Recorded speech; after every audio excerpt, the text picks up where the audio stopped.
Hey guys, welcome back to Figure. If you're brand new to the channel, don't forget to subscribe and like the video. Today we're going to take a look at the S.H.Figuarts Dodoria from Dragon Ball Z. Again, I've always been a big fan when it comes to villain characters, and recently we have been getting a lot of them, so I'm really happy with it. It's just such a good time to be a collector, right? The technology is just right, and we're getting a lot of like nostalgia stuff. But anyways, here's the left of the box, here's the right of the box, and here's the back of the box. And this guy's super massive, really awesome, and yeah, let's check it out. And here's the figure still in the inner packaging, looking absolutely amazing. I like the design where they removed the ear for the Scouter. They should do that for all Scouter characters. I think Braddock also had the same thing. But anyways, let's check it out. Really cool. Alright, and here we have the figure itself. And my first impression on this figure is not particularly good or bad. Everything's very nicely painted and sculpted. I don't seem to have any paint issues. The joints are nice and tight.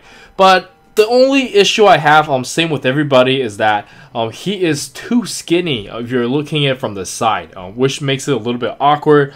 They can definitely put a little bit more plastic here, so from the side it doesn't look as flat. But once you've seen it, you can't really unseen it. Like, his body should be a little bit more round, but I don't know. Let me know in the comments on what you think. And I feel like they could have easily done that, right?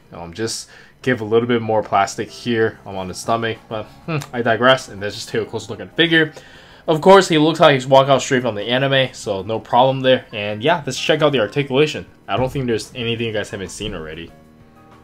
And for the articulation, let's quickly go over it from the neck down. He can look up about this much, can't really look down. You can tilt his head side to side, no problem. And the shoulder pad is on a hinge. We do have a really nice butterfly joint. You can move out quite a lot. And we do get a ball joint over here. You can raise his arm up about this much. Bicep swivel, really nice. And you do get a ball wrist, and you can curl about this much, which is pretty good. And for the ab crunch, I think it's on a ball joint, but my figure is really tight. He can move forward about this much. Can't really move back.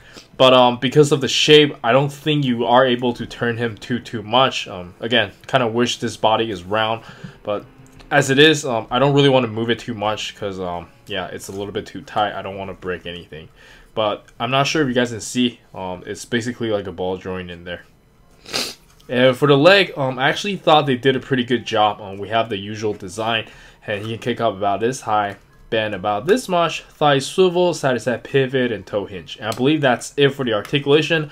Overall, I feel like they could have maybe improved the articulation on the ab crunch a little bit better. But yeah, it is what it is. Pretty straightforward. And let's check out some accessories. And for the accessories, we can start with the default face, and I think they did a pretty good job here. Looks exactly like him. And you are able to take the gear off for the Scouter. I'm going to show you guys right now.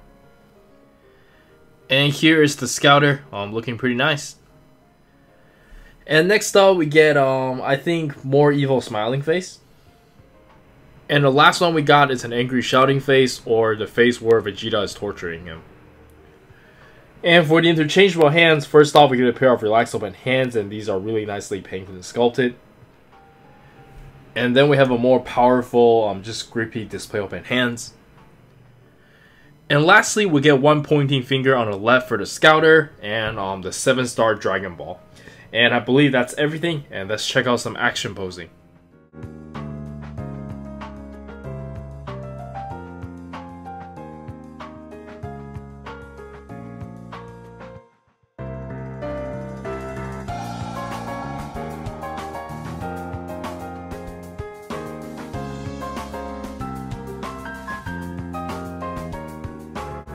And for the size comparison, let us start with some Dragon Ball S.H.Figuarts, and I think they look amazing together. I really like how wide he is. And next up, we have some Mayfix figures and the S.H.Figuarts Deadpool.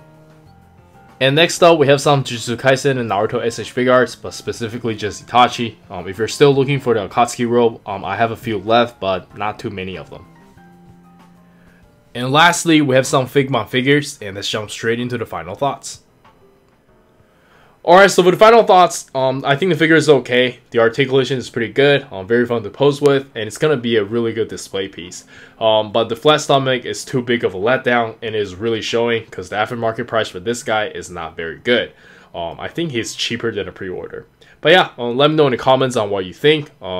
This is Eric. Don't forget to like and subscribe. I'll see you guys in the next video. Peace.